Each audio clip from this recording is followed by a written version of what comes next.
ગુજરાતમાં ચાંદીપુરા રોગથી 14 લોકોના મોત થયા છે। સમાચાર સામે આવી રહ્યા છે તો આ સાથે ચાંદીપુરા રોગથી 14 લોકો મોતને ભેટ્યા।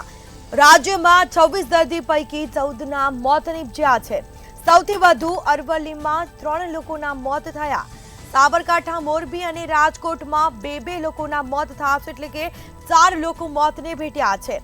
જેમાં અમદાવાદ, મહીસાગર, સુરેન્દ્રનગરમાં 2 દર્દીઓના મોત થયા છે।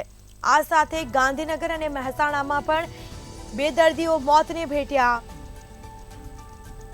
તો ગુજરાતમાં ચાંદીપુરા રોગથી 14 લોકોના મોત થયા છે। રાજસ્થાનના ઉદયપુરના 2 દર્દી સારવાર હેઠળ છે। તો એમપીના 1 દર્દી વાયરસનો શિકાર બન્યો। સારવાર દરમિયાન રાજસ્થાનના 1 દર્દીનું મોત નીપજ્યું।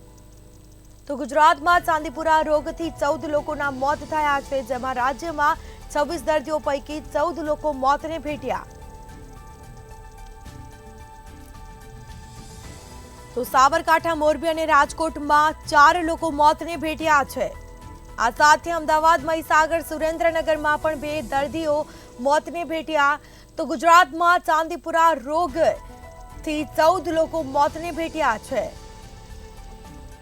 તો ચાંદીપુરા રોગે માથું ઉચક્યું છે, જેમાં 14 લોકો મોતને ભેટ્યા। 26 દર્દી પૈકી 14ના મોત થયા। તો સારવાર દરમિયાન પણ 1 દર્દીનું મોત નીપજ્યું છે। તો ગુજરાતમાં ચાંદીપુરા રોગથી 14 લોકો મોતને ભેટ્યા। રાજ્યમાં 26 દર્દી પૈકી 14ના મોત થયા છે। સૌથી વધુ અરવલ્લીમાં 3 લોકો મોતને ભેટ્યા છે। તો સાબરકાંઠા, મોરબી અને રાજકોટમાં 2 લોકોના મોત થયા છે। તો બીજી તરફ સુરેન્દ્રનગરમાં પણ 2 લોકોના મોત થયા છે।